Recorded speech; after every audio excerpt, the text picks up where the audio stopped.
Welcome back to The Explainer. So today we are tackling something that sounds kind of dry, but is literally a game changer for your writing.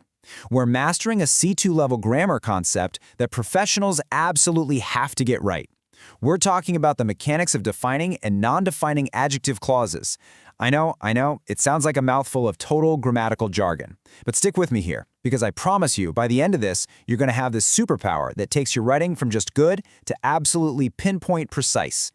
Let me just ask you something to kick things off. Do you think one single, tiny little punctuation mark can completely alter reality in a professional setting?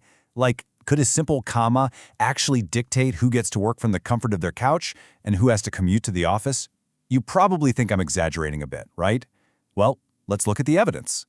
Take a look at these two sentences here. The first one says, "The employees who work remotely attend virtual meetings." Okay, pretty standard. Now look at the second one. "The employees who work remotely attend virtual meetings." They look practically identical, don't they? But check out that invisible boundary created by the commas in that second sentence. It's kind of funny to think about, but an HR department would definitely need to know the difference here, because literally based on one single keystroke, you're either saying only a select few people work remotely, or your entire company does. Wild, right? So here is our roadmap for unpacking this. We'll start with how one comma changes everything, then look at the essential details of defining clauses, followed by the extra info in non-defining clauses. After that, we'll hit the rules of relative pronouns, and finally, we'll wrap up with the ultimate golden rule test. All right, jumping right into part one, how one single comma changes everything. Let's actually decode what those remote worker sentences really mean. Let's break down the real-world stakes here, because they're huge. When you write that sentence with no commas, which is what we call a defining clause, you are explicitly saying that only the remote employees attend the virtual meetings. You're isolating a very specific group out of your whole staff.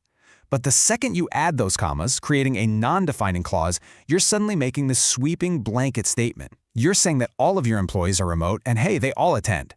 It's a massive shift in meaning, which just goes to show you how absolutely crucial this punctuation really is.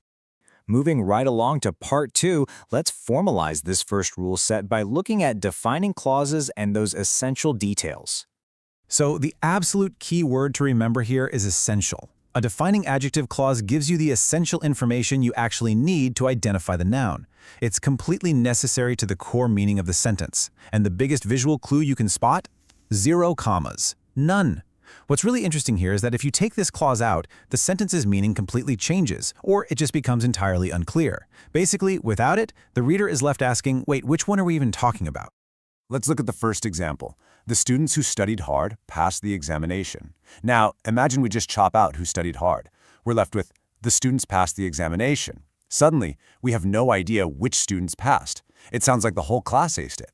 The clause is absolutely essential to tell us, nope, it was only the hard workers. And it's the exact same deal for the second bullet, the book that changed my life. Without that specific clause, you're just saying some random book was written by a Nobel Prize winner. The clause defines the exact specific item we're talking about. Okay, let's shift gears and look at the other side of the coin. In part three, non-defining clauses, or what I like to call the extra info clauses. You can think of non-defining adjective clauses as basically a grammatical side note. This type of clause gives you extra additional information about a noun that we've already identified. It's a bonus detail. If you were to completely yank this clause out of the sentence, the main meaning wouldn't change at all. It would still make perfect sense. And because it's just this bonus detail, we always, and I mean always, quarantine it by surrounding it with commas. The listener already knows exactly who or what we're talking about, so we're just throwing in a little extra flavor. Let's see how this plays out in practice. My brother who studied engineering works in Dubai. Now, if you drop the whole bit about studying engineering, what do you get? My brother works in Dubai. That makes complete, perfect sense all on its own. You've already identified the person. It's your brother. The engineering part is just a fun extra fact. It's the exact same thing with Paris. We all know what Paris is, right? The fact that it attracts millions of tourists is just additional color commentary, safely tucked away inside those commas.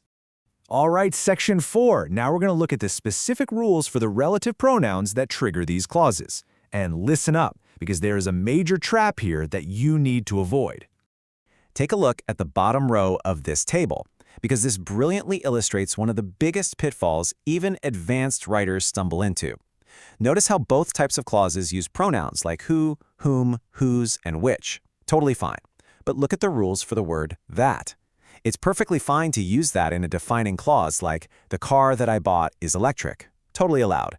But you can never, ever use the word that in a non-defining clause that's separated by commas. It is strictly forbidden. No way, no how. Let's see what this looks like out in the wild, specifically in high-level academic C2 writing. Take this sentence. Researchers who conduct longitudinal studies often obtain more reliable data. Notice the total lack of commas here? This is a defining clause, right? Because it specifies exactly which researchers we mean. We aren't making a blanket statement about all researchers, we mean only the specific ones doing longitudinal studies. Now let's contrast that with a non-defining academic example. Climate change, which remains a global concern, requires international cooperation. In this case, the topic of climate change is already universally identified. We know what it is. The clause right there in the middle is just extra context. Notice how the commas isolate the clause? And crucially, notice how we use the word which instead of that. You absolutely cannot write, climate change, that remains a global concern. Remember that rule we just talked about? No that with commas. Ever.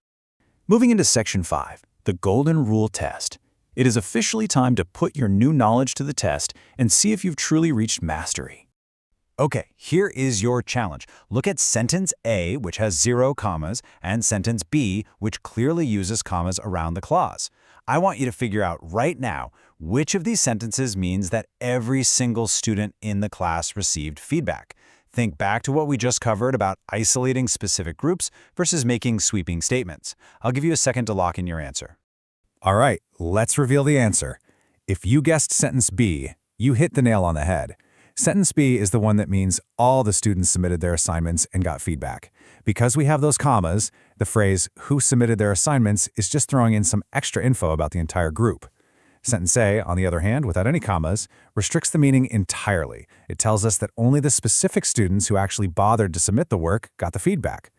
Pretty cool how you can clearly see the massive difference those two little marks make now, right? Let's look at one final comparative mini-story, just to really lock this in. The woman who teaches chemistry is my aunt. In this scenario, imagine you're pointing someone out in a crowded room. You literally have to define which woman you mean, so no commas. But look at the second sentence. My aunt who teaches chemistry lives in Kabul. You've already identified her. She's your aunt. Adding the fun little fact about her teaching chemistry definitely requires commas because it's just extra flavor to your main point, which is that she lives in Kabul. Honestly, if you take a screenshot of anything from this explainer today, make it this slide right here. This is the ultimate golden rule you need to memorize to guarantee that precise C2 level writing. If the information is needed to identify the noun, no commas. If the information is merely additional, extra info, use commas. It's really that simple. And just like that, we've reached the end of our deep dive. We started out by asking if a comma could actually change reality, and I think we've definitely proven that it absolutely does. It separates the remote workers from the office workers, it separates the hard-studying students from the rest of the class, and it completely alters the entire logic of your writing. And you know, it leaves me wondering, what other invisible rules are out there shaping your sentences without you even realizing it?